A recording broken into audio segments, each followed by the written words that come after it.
वाहिगुरु जी का खालसा, वाहिगुरु जी की फतेह। आज संवाद इंडिया की स्पेशल बातचीत में हम लोग आए हैं कस्तूरबा नगर कॉन्स्टिट्यूएंसी में, जहां पर आज हम मुलाकात करेंगे यहाँ के 3 टाइम से एमएलए जो रहे हैं मदन लाल जी। आपका बड़ा स्वागत है हमारे शो में। Thank you. आप लीगल फर्टिनिटी से आते हैं, साकेत कोर्ट के बार एसोसिएशन के भी आप प्रेसिडेंट रह चुके हैं, तो आपका ये राजनीतिक करियर कैसे शुरुआत हुआ? थैंक यू आपके चैनल के लिए। असल में मैं 1981 से वकालत करता हूं। इस दौरान मैं नई दिल्ली बार एसोसिएशन का कई बार सेक्रेटरी रहा हूं। नई दिल्ली बार एसोसिएशन में प्रेसिडेंट भी रहा हूं और साकेत कोर्ट के बाद जब साकेत कोर्ट पहली बार बनी 2010 में, तो वहां का फाउंडर प्रेसिडेंट हूं। 2010 में, 11 में और 12 में मैं प्रेसिडेंट रहा हूं। और 13 में जब पहली बार अरविंद केजरीवाल जी ने करप्शन को खत्म करने के लिए एक नई पॉलिटिकल पार्टी बना के फैसला किया इलेक्शन लड़ने का, तो हमने अरविंद जी को ज्वाइन किया और उसके बाद लोगों को ये पार्टी बहुत पसंद आई। 2013 में पार्टी को जिताया। भले उस समय तादाद ज्यादा नहीं थी, हम 40% सीट के साथ 28 सीट 70 में से लेके हमने कांग्रेस की मदद से उस समय सरकार बनाई थी, पर कुछ ही दिन बाद हमने वो सरकार त्याग दी। 2015 में दोबारा इलेक्शन हुए। लोगों को ये सरकार बहुत पसंद थी, माननीय केजरीवाल जी बहुत ज्यादा पसंद थे। यही कारण था कि बहुत वोट मेजोरिटी के साथ 67 सीटें लोगों ने 70 में से जिताई। अगला इलेक्शन 2020 का था, उसके बाद भी 62 सीट आई, जो अपने आप में बहुत बड़ी बात थी। तो कुल मिला के लोगों को ये पार्टी आज के दिन बहुत पसंद आ रही है और लोग चाहते हैं कि आम आदमी पार्टी दिल्ली में काम करे, क्योंकि इन्होंने जो भी पीपल फ्रेंडली डिसीजंस लिए हैं, काम किए हैं, वो लोगों को बहुत पसंद आ रहे हैं। यही कारण है कि अभी एमसीडी में भी आम आदमी पार्टी को बहुत बड़ी मेजोरिटी के साथ लोगों ने चुना है। सर, जब पार्टी आई थी तो मेजर इशू पूरे देश भर में था करप्शन का, बट अब हम दिल्ली में देखें कि ट्रांसफॉर्मेशन करप्शन से डेवलपमेंट में आए, चाहे वो हेल्थ केयर हो, एजुकेशन हो, पब्लिक ट्रांसपोर्ट हो। तो जो मेन मोहल्ला क्लिनिक का और हेल्थ केयर रिफॉर्म्स रहे हैं पार्टी के, थोड़ा उसके बारे में बताएं। देखिए, जब शुरू में पार्टी आई थी तो करप्शन के मुद्दे पर आई थी और अरविंद केजरीवाल जी ने अपने कामों के द्वारा, अपने जो सोच है और जो अपनी दृढ़ता है, उसके द्वारा करप्शन को खत्म करने में कामयाबी हासिल की। अगला स्टेप होता है किसी भी प्रदेश को आगे बढ़ाने के लिए डेवलपमेंट करने का, और डेवलपमेंट तब मानी जाती है जब स्ट्रक्चर के साथ साथ, डेवलपमेंट बेसिकली क्या है, डेवलपमेंट केवल बिल्डिंग बना देना नहीं है, लोगों की डेवलपमेंट भी है। लोगों को अच्छा जीवन व्यतीत करने का मौका मिले, उसके लिए लोगों के पास परचेजिंग पावर भी चाहिए, और परचेजिंग पावर के प्राप्त करने के लिए जरूरी है कि उनके पास पैसा भी हो खर्च करने को। अब खर्च करने को अगर पैसा होगा तो आमदनी तो उतनी है, तो खर्च करने को पैसा कहां से आए? तो सरकार ने लोगों की पैसे खर्च ज्यादा ना हो, उनकी डिपेंडेंसी बहुत सारी चीजों पे खत्म करने के लिए कई चीजों को मुफ्त कर दिया। जैसे बिजली मुफ्त कर दी, पानी मुफ्त कर दिया, शिक्षा मुफ्त कर दी, चिकित्सा मुफ्त कर दी, तो लोगों के पैसे बचने लगे। जब लोगों के पैसे बचे तो लोगों ने अपनी डेवलपमेंट के ऊपर काम करना शुरू कर दिया, अपने बच्चों के खान पान पे ध्यान देना शुरू कर दिया, अपने रहन सहन पे ध्यान देना शुरू कर दिया, अपने आप को डेवलप करना शुरू कर दिया। तो सरकार ने एक तरफ बिल्डिंग और स्ट्रक्चर को डेवलप किया, एक तरफ लोगों की जिंदगी को डेवलप किया। आज यही कारण है कि दिल्ली में पर कैपिटा इनकम 4,01,000 रुपए से पूरे हिंदुस्तान में सेकंड नंबर पे दिल्ली की पर कैपिटा इनकम है। आज अगर यहाँ के लेबर की तनख्वाह देखें तो कम से कम 15,500 रुपए मिनिमम वेजेस एक्ट है। ये दिल्ली सबसे ज्यादा बढ़िया लोगों को मुहैया करा रही है, तनख्वाह भी और एक स्टैंडर्ड ऑफ लिविंग भी। सर, रोजगार बजट नाम दिया गया, जो करंट बजट दिया है, जिसमें 20 लाख अगले 5 साल में डेवलप लाने की बात हो रही है, तो उसके बारे में बताएं कि किस तरीके के रिफॉर्म्स उसके अंदर आएंगे कि 5 साल में एडिशनल 20 लाख नौकरियां पैदा हो पाएंगी। देखिए, सरकार ने सबसे बड़ा काम क्या किया कि लोगों ने एक स्कूल में बिजनेस ब्लास्टर्स के नाम से एक एजुकेशन का क्लासेस शुरू की, पहले क्या होता था, स्टूडेंट स्कूल से बाहर निकलते थे, बाहर निकलने के बाद नौकरी तलाश करते थे। क्योंकि सेंट्रल गवर्नमेंट की पॉलिसी ऐसी रही है कि रोजगार के सारे साधन खत्म हो गए हैं, अभी रोजगार अवेलेबल नहीं है, तो हमारा जो यंग जनरेशन है वो सारा का सारा बेरोजगार घूम रहा है। एक इन्होंने क्या किया है कि जब गवर्नमेंट में कोई आदमी रिटायरमेंट के बाद खाली हो जाता है तो सरकार नई भर्ती नहीं करती, बल्कि उन्हीं लोगों को बतौर कंसल्टेंट रख लेती है। तो जो नए लड़कों को, जो नए बच्चों को या लड़कियों को या बेटियों को या बेटों को जो नई नौकरी मिलने के चांसेस थे वो सेंट्रल गवर्नमेंट ने खत्म कर दिए। उन्होंने क्या किया, बहुत सारे लोगों को रिटायरमेंट के बाद कंसल्टेंट रखना शुरू कर दिया और काम चलाना शुरू कर दिया। इससे जहां एक तरफ बेरोजगारी बढ़ी, लोगों में असंतोष बढ़ा। ये बातों को ध्यान करते हुए माननीय केजरीवाल जी और मनीष सिसोदिया जी ने बहुत बुद्धिमानी के साथ स्कूल में ऐसे सब्जेक्ट शुरू कर दिए जिससे लोगों को नौकरी पाना नहीं बल्कि नौकरी देने वाला बने। तो बिजनेस ब्लास्टर्स के नाम से अब लोगों को एंटरप्रेन्योर बनाने के लिए, उनको और ज्यादा सहूलियत देने के लिए दिल्ली सरकार ने अपने स्कूलों के जो पढ़ाई का स्तर है वो इस तरह बनाया जिससे ये लोग वो चीज सीखें जिससे कल को ये उद्योग स्थापित कर पाए। आज दिल्ली सरकार हर बच्चे को 2000 रुपए केवल इसलिए देती है, ग्रुप बनवाती है कि जिससे वो बच्चे आपस में मिलकर कोई बिजनेस शुरू करें, बुद्धि इस्तेमाल करें, नई नई चीजें इजाद करें और जब 11वीं पास कर लें, 12वीं पास कर लें तो 12वीं के बाद कहीं कोई उद्योग धंधा स्थापित करने में उनकी भूमिका हो। तो नौकरी लेना नहीं बल्कि अब देना है। इससे भी बेरोजगारी पर बहुत ज्यादा असर पड़ेगा और बेरोजगारी आस्ते आस्ते खत्म होगी। तो एक सबसे बड़ा स्टेप यह है। दूसरी बात, दिल्ली सरकार ने जितने भी बड़े उद्योग धंधे हैं, जितने बड़े उद्योगपति हैं, सब लोगों को बुला बुला के उनके सेमिनार्स ऑर्गेनाइज कराए हैं, उनका एक्सपो ऑर्गेनाइज कराया है। वहां उन लोगों को मौका मिलता है, बेरोजगार लोगों को रोजगार देने वाले लोगों से आमना सामना होता है जिससे उनको वहां नौकरी पाने के अवसर मिलते हैं। तो दिल्ली सरकार ने दोनों तरफ काम करना शुरू किया है। सर, मार्केट वेलफेयर एसोसिएशन और रेजिडेंट वेलफेयर एसोसिएशन के साथ कितना क्लोजली काम किया आम आदमी पार्टी ने? देखिए, जब से दिल्ली सरकार आई है उन्होंने सबसे ज्यादा बड़ा काम किया था कि एमसीडी में ज्यादातर पूरे पार्क दिल्ली के एमसीडी के हैं, पर एमसीडी ना तो पैसे खर्च करती है ना उन पार्कों को मेंटेन करती है। उसकी वजह है कि एमसीडी में फैला हुआ भ्रष्टाचार पिछले 15 साल से बीजेपी एमसीडी में है। लगातार पार्कों की और लोगों के घरों की, सड़कों की, मोहल्ले की, गली की अनदेखी की जाती है। तो सरकार ने सबसे पहले सोचा कि लोगों को अब आप एम्पावर करना है। एम्पावर कैसे करना है कि लोगों को कुछ ताकत दो जिससे वो अपने आप भी कुछ चीजों को देखभाल कर सके। उनमें एक बड़ा रोल था पार्कों का। तो पार्क्स एंड गार्डन सोसाइटी के साथ एक अनुबंध करके दिल्ली सरकार ने फैसला लिया कि हर पार्क में जो 1 एकड़ का होगा या कई पार्क मिलकर 1 एकड़ पड़ेंगे, 1,80,000 रुपए हर साल RWA को दिए जाएंगे जिससे वो अपने पार्कों की मेंटेन अपने आप कर ले। ये बड़ा कदम था।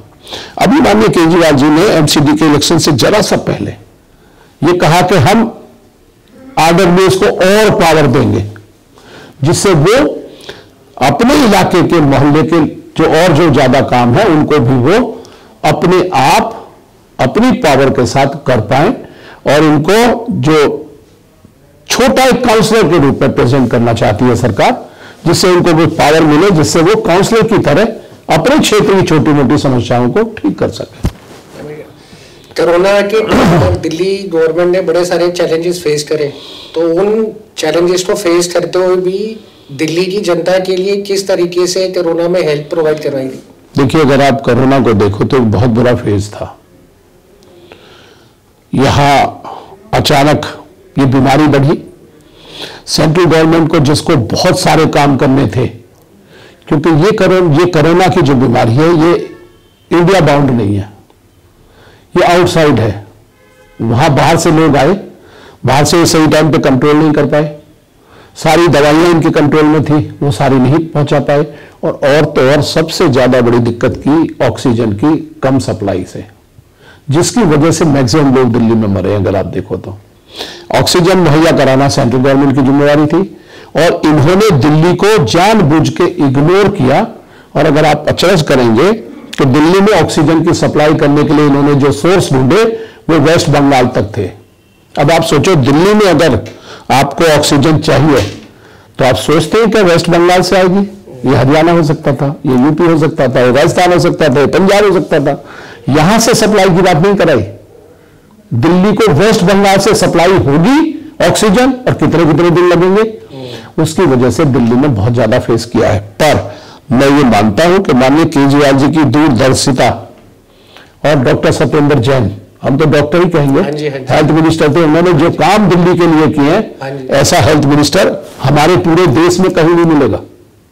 मोहल्ला क्लिनिक का जो कंसेप्ट इजाद किया है, वो भले उसके पीछे माननीय केजरीवाल जी और मनीष सिसोदिया जी भी हो, पर सत्येंद्र जैन ने जो मेहनत की है वो उनका मुकाबला कोई और नहीं करता। उन लोगों ने मोहल्ला क्लिनिक किया। आज अगर मोहल्ला क्लिनिक देखें तो फर्स्ट स्टेज हॉस्पिटल है ये, जहां आपको छोटी मोटी बीमारियों के लिए बड़ी अस्पताल का दरवाजा नहीं खोलना पड़ता और खासकर आपको झोला छाप डॉक्टर के पास नहीं जाना पड़ता। उसकी वजह से क्या है, आप एक बढ़िया से पढ़े लिखे डॉक्टर के पास जाते हैं जो एक बात की सर्टेनिटी है, एक श्योरिटी है कि अगर आप जुकाम की दवाई लेंगे तो जुकाम तो ठीक होगा ही होगा, कोई और दूसरी बीमारी नहीं होगी। प्राइवेट हॉस्पिटल पे बिना पढ़े लिखे झोला छाप पे जाओगे तो वो खांसी को ठीक करने के लिए कई तरह की दवाइयां देगा। वो एक दवाई एक रोग को ठीक साइड कर दे पर 4 रोग और पैदा कर देगी, तो वो चीजें खत्म हो गई। और फ्री में आज सारा का सारा इलाज दिल्ली सरकार के द्वारा पूरा फ्री किया जाता है। इसके अंदर लैब टेस्टिंग फैसिलिटीज भी है जिसमें 200 टेस्ट अभी और है। पहली तारीख से 450 टेस्ट फ्री होने लगे हैं। अब तक 212 टेस्ट हो रहे थे, अब 450 होने लगे हैं। MRI जैसे बड़े टेस्ट जो 10-20 हजार में हो रहे हो, आज के दिन सारी अस्पतालों में मुफ्त है। आप किसी भी सरकारी अस्पताल में चले जाएं, आप प्रेस्क्रिप्शन दिखाएं, आप किसी डॉक्टर से लिखवाएं, आप मोहल्ला क्लिनिक के डॉक्टर से लिखवाएं, सारा इलाज मुफ्त है। सर, जो मोहल्ला क्लिनिक्स के अंदर डॉक्टर्स या पैरामेडिकल स्टाफ आए हैं, तो इसके लिए कोई फ्रेश ट्रेनिंग करके रिक्रूटमेंट्स हुई है? इनकी स्टाफिंग कैसे हुई है? देखिए, डॉक्टर्स सारे के सारे MBBS हैं, ट्रेन हैं, इनको स्पेशलाइज ट्रेनिंग की जरूरत नहीं होती। मुझे नहीं लगता कि इसके लिए कोई स्पेशल ट्रेनिंग की जरूरत होगी और कोई स्पेशल ट्रेनिंग नहीं होगी। हम जब इन डॉक्टर्स को देखते हैं, मैं खुद कई बार मोहल्ला क्लिनिक से दवाई लेता हूँ और मैंने जब कभी भी दवाई ली मुझे आराम पड़ा है। मेरे खुद के ऑफिस में, हमारे MLA ऑफिस में यहाँ मोहल्ला क्लिनिक खुला है। मेरे इलाके में 9 मोहल्ला क्लिनिक इस समय चल रहे हैं। और अब तो एक और बड़ी बात हुई है, माननीय केजरीवाल जी ने और एक दूरदर्शिता दिखाई है। महिलाओं को जो सबसे ज्यादा दिक्कत आती थी, कई बार महिलाएं अपना पर्सनल बीमारी शेयर नहीं कर पाती थी डॉक्टर से, अब माननीय केजरीवाल जी ने एक मोहल्ला क्लिनिक को डेजिग्नेट कर दिया कि वो महिला मोहल्ला क्लिनिक होगा। अब उन्होंने फैसला किया कि दिल्ली के सभी विधायकों के यहाँ पूरी सारी विधानसभा में एक मोहल्ला क्लिनिक, महिला मोहल्ला क्लिनिक होगा, जहां महिला डॉक्टर होंगी, महिला स्टाफ होगा, नर्स होंगी, फार्मासिस्ट होगा और सफाई कर्मचारी होंगे। ये सारे के सारे महिलाएं होंगी। तो ये जो नर्स है, फार्मासिस्ट, टेक्नीशियंस है, ये मतलब ऑन बोर्ड ने कहीं से रिक्रूटमेंट करी गई है या ऑलरेडी जो? नहीं, रिक्रूटमेंट नहीं है सारी। अच्छा, सारी नहीं, तो सारी जॉब्स क्रिएट हुई है। जॉब्स क्रिएट हुई है और सारी की सारी ये बेसिकली क्या है, टेम्परेरी है। हाँ जी, हाँ जी। और कॉन्ट्रेक्चुअल है। हाँ जी, हाँ जी। तो पर सारे ट्रेंड है। हाँ जी। और जो विद इन लिमिटेशंस जो आती है, उनका जो स्टैंडर्ड है, हाँ जी, हाँ। उसके मानक के अनुसार है। सर, कोरोना के टाइम पे हमने देखा कि डॉक्टर्स ने, नर्सेस ने, टेक्नीशियंस ने, बड़े सारे लोगों ने तो बड़ी मेहनत करी। बस उसी के टाइम पे बड़े सारे जो मेडिकल माफी है, जैसे आप देखिए हॉस्पिटल में लूट मचाई। हाँ, उसके बाद एम्बुलेंस हो गई, ऑक्सीजन की सप्लाईज हो गई। सही कह रहे हैं। तो जब ये सारा इतना रैकेट चला तो उसके ऊपर भी खत्म होने के बाद कोई इन्वेस्टिगेशन बैठाई थी? देखिए, अगर आप ये देखें कि जो प्राइवेट हॉस्पिटल्स हैं, हाँ जी, सरकार के कंट्रोल में 2 तरह के अस्पताल हैं, एक सरकारी अस्पताल है और एक जो सब्सिडाइज्ड रेट पे जमीन लिए हुए हैं। हाँ जी। उनमें हमारे नोडल ऑफिसर्स बैठे हैं। हाँ जी। सरकार ने हर संभव कोशिश की अपने नोडल ऑफिसर्स के द्वारा कि सारे दिल्ली के लोगों को सारा इलाज मुफ्त मिले और सारा इलाज मिले। इसके अलावा दिल्ली के बाहर से आने वाले लोगों को भी दिल्ली में मुफ्त में इलाज की सुविधा है और सारे हॉस्पिटल्स में अवेलेबल है। तो सरकार ने हर संभव कोशिश किया कि इनको सब तरह की सुविधाएं मिले। जिन हॉस्पिटल्स ने बेईमानी की है या बदमाशी की है उनके खिलाफ एक्शन हुए हैं, उनके खिलाफ इंक्वायरी भी हुई है, उनके खिलाफ एक्शन भी हुए हैं। अच्छा, उसके साथ में सर बड़े सारी फैमिलीज में से तो जो सिंगल मेल अर्निंग मेंबर था उसकी डेथ हो गई, तो उसके बाद उनकी रिहैबिलिटेशन के लिए आपकी पार्टी ने क्या स्टेप्स उठाए? देखिए, अगर आपको पता हो तो हमारी सरकार ने आते ही सबसे पहले जब देखा था कि ये कोरोना में डेथ हुई है तो 50,000 रुपए हर परिवार को जिन्होंने अपना कोई कोरोना में खोया है उनको दिए, और अगर मेल मेंबर की डेथ हुई है तो उनकी जो डिपेंडेंट वाइफ है और जो बच्चे हैं उन सबको पेंशन दी। आज के दिन पेंशन दी जाती है सरकार की ओर से 50,000 रुपए दिल्ली सरकार ने दिए हैं। और उसके अलावा जितने भी डिपेंडेंट है, एक वाइफ होगी उनको विडो पेंशन दे रही है सरकार 2,500, और जो अगर बच्चे डिपेंडेंट है तो उनको भी 2,500 रुपए पेंशन सरकार, दिल्ली सरकार, माननीय केजरीवाल जी दे रहे हैं। बीच में सर बहुत बड़ा मुद्दा उतरा जिसके ऊपर क्लैरिफिकेशन भी है कि एमसीडी के कर्मचारियों की पेंशन नहीं आ रही। इस बार तो अच्छा हुआ कि एमसीडी के अंदर अब और स्टेट गवर्नमेंट दोनों अलाइंड हो जाएंगे। देखिए, जो ये प्रॉब्लम है इसका निवारण हो सकता है। देखिए, मैं तो ये कह रहा हूँ कि एमसीडी में जो भी प्रॉब्लम आई है पैसे देने की, ये केवल करप्शन की वजह से है। डिपार्टमेंट बहुत बड़ा है और अब यूनिफिकेशन के बाद एक है।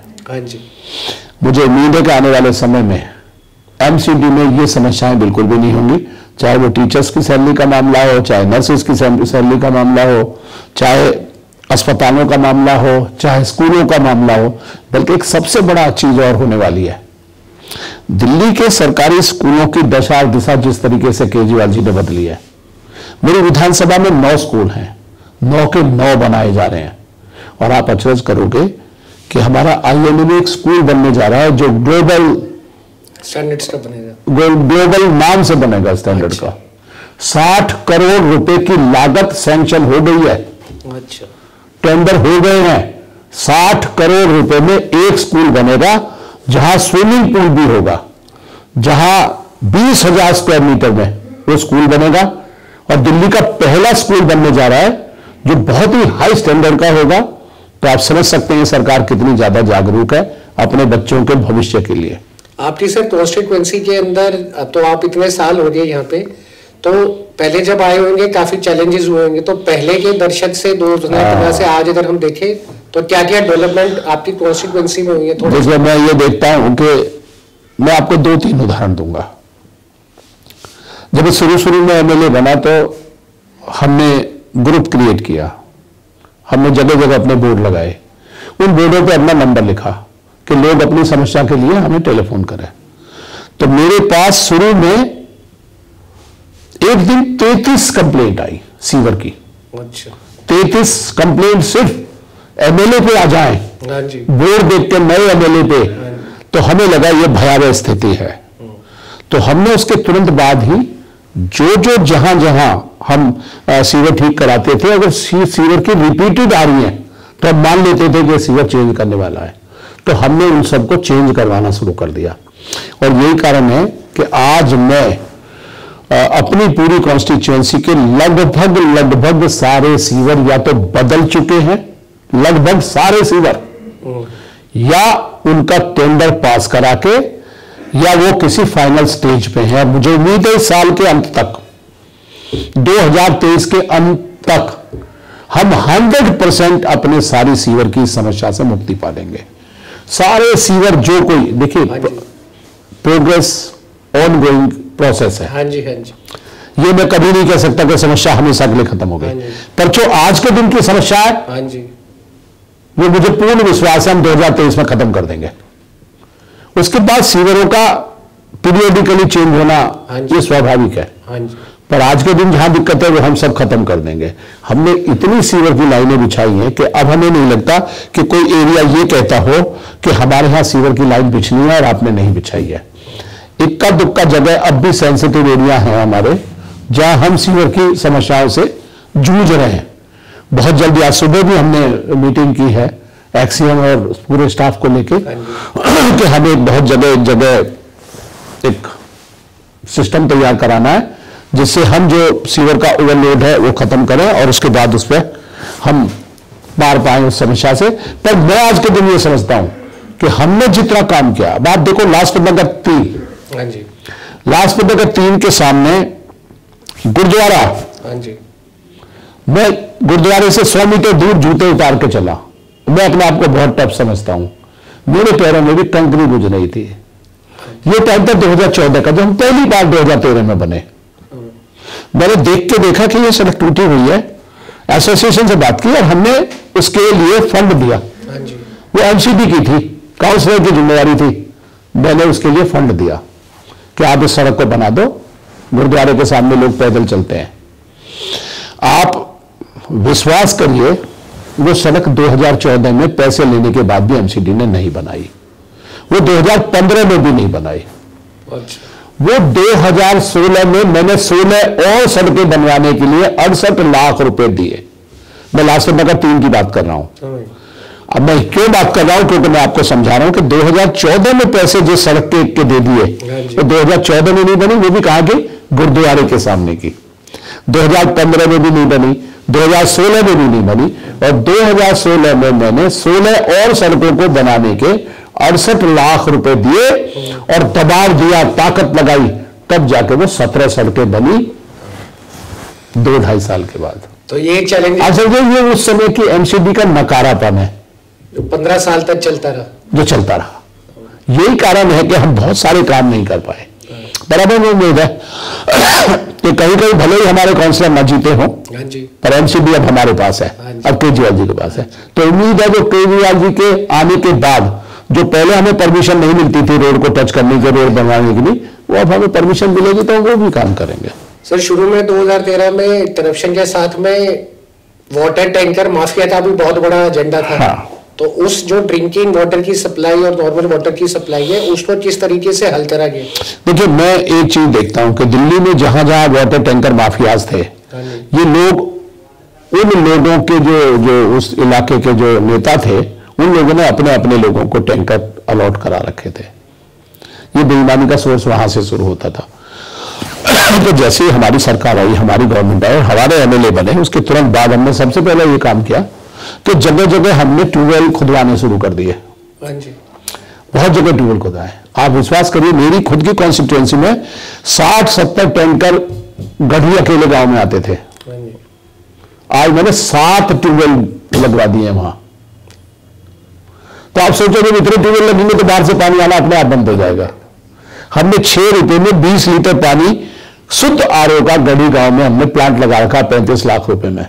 हमने एक यहां अलीगंज गांव में, सेवानगर में लगा रखा 6 रुपए में 20 लीटर पानी हम शुद्ध देते हैं बिस्लेरी के स्टैंडर्ड का।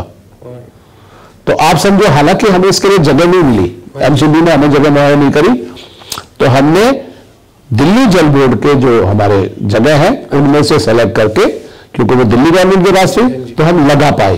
पर हमने लगाया, हमने वहां लगाए। और आज के दिन मैं अभी अगर आपको और बताऊं, लोधी कॉलोनी में हमने 2 लगा दिए। अभी मैचअप मार्केट में झुग्गी झोपड़ी कॉलोनी है, उसके एक पल्ली तरफ एक किनारे पर लगाया, दूसरे किनारे पर लगाया। लोधी रोड में 4 और पास करा लिए हैं। इसके अलावा मैंने साउथेक्स और अमृत नगर को कैटर करने के लिए ट्यूबवेल लगाया, पिलंजी गांव में ट्यूबवेल लगवाया, अलीगंज गांव में ट्यूबवेल लगवाया, बापू पार्क में ट्यूबवेल लगवाया, कोटला मुबारकपुर में एक और ट्यूबवेल लगवाया। मतलब आप समझो, हमने पानी के इतने स्रोत और स्रोत सोचे। ये कालियानी कॉलोनी है यहाँ दिल्ली एयरपोर्ट के पास, गवर्नमेंट कॉलोनी है। अब विश्वास करो, जिंदगी में वहां 70 साल तक भी शुद्ध पीने पानी की लाइन नहीं थी। मैंने वह लाइन पहली बार बिछवाई है, भले उस पर 1 करोड़ से ज्यादा का खर्चा है हो, पर पहली बार हमने लाइन वहां बिछवाई है। 70 साल में वहां मीठे शुद्ध पानी पीने की लाइन नहीं थी। यही पूरे दिल्ली के अंदर भी इस तरीके के माफिया तो ये नए काम हुए। ये आम आदमी पार्टी आने के बाद, आम आदमी पार्टी के एमएलए आने के बाद ऐतिहासिक काम हुए। तो उनमें से एक ऐतिहासिक काम ये भी है, एक ट्यूबवेलों का भी एक माफिया खत्म करने का है। जगह जगह ट्यूबवेल खोदे हैं तो उससे पानी की सप्लाई बढ़ी है। लोगों को अभी पानी की वो समस्याएं जो पहले जूझ रहे थे वो नहीं है। कोटला पहले सीवर के पानी से त्रस्त रहता था, नरक बना हुआ था। आज के दिन यहाँ की सड़कें, अभी यहाँ सड़कों की दुर्गति है। हमने पीछे, मैंने बाजार में 5.25 करोड़ रुपए देके गुरुद्वारा रोड, सुभाष मार्केट और पंजाबी बाजार, 3 इलाके, 3 बाजार, 3 बड़ा बाजार है तो 3 हिस्से हैं इसके, उनको बनाने के लिए 5.25 करोड़ रुपए का बजट दिया। एमसीडी ने वो काम करने से ये करके आनाकानी कर दी जानबूझ के कि जब तक हम वाटर ड्रेनेज साइड में नहीं बनाएंगे तब तक हम रोड नहीं बनाएंगे। ये बहाना था। दुकानदारों का थड़े नहीं तोड़ सकते, तो ना बनेगी वाटर ड्रेनेज, ना रोड बनाने की जरूरत पड़ेगी। तो पॉलिटिकली गड़बड़ के कारण वो काम बिल्कुल नहीं हो पाया। मुझे 5.25 करोड़ का वो जो टेंडर है वो बाद में रद्द कराना पड़ा मजबूरी में। अब हमने फिर से 7.25 करोड़ रुपए दिए हैं। दिल्ली सरकार ने, माननीय केजरीवाल जी ने 7.25 करोड़ रुपए इन बाजारों के लिए दोबारा पास किए हैं। अब हम उम्मीद करते हैं कि हमारी गवर्नमेंट आ गई तो हमें वो दिक्कतें नहीं आई। उसके अलावा हमने पिलंजी गांव के लिए 1.5 करोड़ रुपए की सड़क बनाने के लिए पैसे सैंक्शन कराए हैं। 2 करोड़ रुपए बापू पार्क के लिए कराए हैं। उसके अलावा और देखिए चैलेंजेस में क्या है, कोटला मुबारकपुर एक बहुत कुछ एरिया इसका बहुत ज्यादा गरीब सा है। वहां की मां बहन बेटियों को अगर मैटरनिटी के लिए जाना हो तो उनके 2 ऑप्शन है, या तो वो सरकारी अस्पताल में जाए, प्राइवेट में। अगर प्राइवेट में जाएंगे तो सिजेरियंस 95% केसेस में होता है। अगर गवर्नमेंट हॉस्पिटल में जाएंगे तो इतनी जगह नहीं है, दूर है।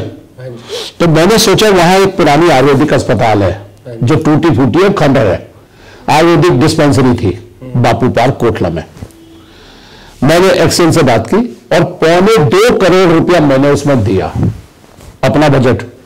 और क्या सोच के दिया कि आप उसमें ग्राउंड फ्लोर में आयुर्वेदिक डिस्पेंसरी बना लो और उसके 3 मंजिल पे 8-8 बेड के 3 मैटरनिटी के बेड बना लो, 24 बेड।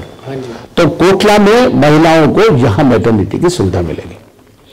ये पास हो गया, टेंडर हो गया, और जब ये फाइनल अप्रूवल के लिए स्टैंडिंग कमेटी में गया तो हमारी यहीं की एक ऐसी नेता जो यहां से पहले अमेरिका इलेक्शन भी लड़ी थी, स्टैंडिंग कमेटी की चेयरमैन थी, उन्होंने जैसे ही देखा कि एमसीडी की अस्पताल को एमएलए अपने फंड से बना रहा है, उन्होंने उसको काटा मार दिया।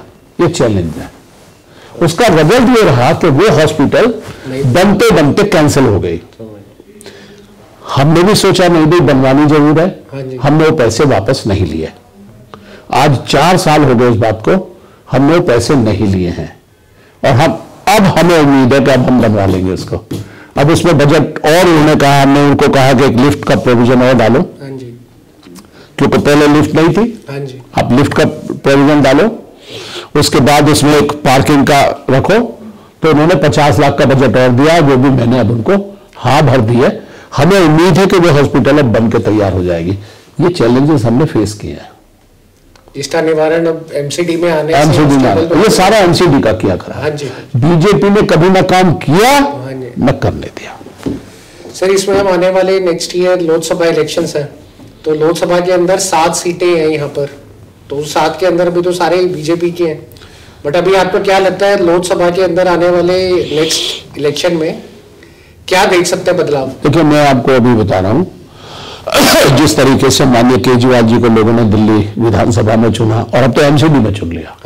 अब लोगों ने मन बना लिया कि दिल्ली को अब केजरीवाल जी को देना है, और जब पूरी दिल्ली को केजरीवाल जी को अगर देना है तो एमपी को भी देना होगा। आज लगभग 4 सीटों पे हम बीजेपी से बहुत आगे हैं। आने वाले टाइम में हम लोगों के जो काउंसलर्स हैं और ज्यादा बढ़िया काम करेंगे, एमएलए और काउंसलर दोनों मिलकर काम करेंगे। उम्मीद है लोगों को लगने लगा है जो पहले कि अब ये दोनों मिलकर काम करेंगे तो दिल्ली का भला होगा। आने वाले टाइम में लोग अपना मन बनाएंगे कि दिल्ली की 7 सीटें केजरीवाल जी को जानी है। आप तो सर शुरू से जुड़े हुए और सीनियर लीडरशिप में आते हैं, तो अगर नेशनल लेवल की अप्रोच देखें तो उसके बारे में आपका क्या कहना है कि आप विकल्प के हिसाब से देखें तो बड़े सारे लोगों का ये कहना है कि जो अरविंद केजरीवाल जी हैं वो सेंट्रलाइज्ड फिगर बन के एक कंसोर्शियम के अंदर काफी बहुमत के साथ रिप्रेजेंट कर सकते हैं नई तरह की राजनीति। देखिए, उसके बारे में आपका क्या कहना है? देखिए, अगर आज आपको देखें तो बीजेपी के अलावा इस समय कोई नेशनल पार्टी है नहीं। कांग्रेस भले ही नेशनल पार्टी कहलाने का नाम रखती हो पर है कहीं नहीं दिख रही है। अब केवल सबकी नजर केजरीवाल जी पे है। भारत हर जगह से आपको लगता है सर कुछ फर्क? हर जगह भारत जोड़ो यात्रा से न दिल्ली पे फर्क पड़ा न गुजरात पे फर्क पड़ा, तो देश के और किस हिस्से पे पड़वाओगे? तो ये कोई लगता नहीं है कहीं भी। और मुझे उम्मीद है, हम जैसा भी सोचते हैं, लोगों को देखते हैं, मिलते हैं, मेरी कॉन्स्टिट्यूएंसी में भी देश के सभी हिस्सों से लोग आते हैं, सब जब कभी मिलते हैं तो वो एक काम कहते हैं, तमिलनाडु में भी केजरीवाल जी चाहिए, केरल में भी केजरीवाल जी चाहिए, गुजरात में भी चाहिए, हरियाणा में भी चाहिए, यूपी में भी केजरीवाल, लोग कहते हैं।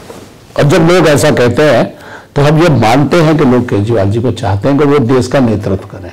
तो जैसे बीजेपी एनडीए के साथ और कांग्रेस यूपीए के साथ रही है, इस तरीके से आम आदमी पार्टी को भी हम देख सकते हैं आने वाले लोकसभा इलेक्शन के अंदर? ये फैसला समय परिस्थितियों के हिसाब से सेंट्रल लीडरशिप ने करना है, क्या सिचुएशंस आती हैं, पर लोगों की निगाह इस समय केवल केजरीवाल जी पे है।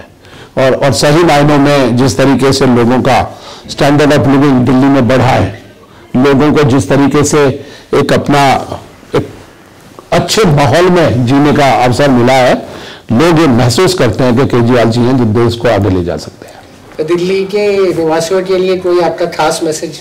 मेरा यही है दिल्ली के लोगों के लिए कि आम आदमी पार्टी में अपना विश्वास बनाए रखिए। केजरीवाल जी आपकी भलाई के लिए हर संभव कोशिश कर रहे हैं, हर संभव काम कर रहे हैं, और आने वाला समय आपका है।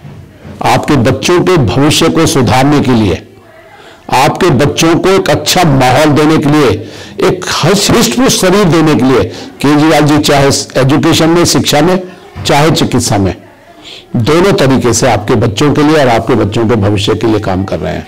उम्मीद है आप लोग भी मिलकर दिल्ली में केजरीवाल जी के साथ इसी तरह इस सरकार को बढ़ावा देते रहेंगे, और हम सब लोग मिलकर एक बहुत बढ़िया दिल्ली का निर्माण करेंगे और पूरे देश का निर्माण करेंगे। धन्यवाद। तो आज हमसे बातचीत करने के लिए आपका बहुत बढ़िया शुक्रिया।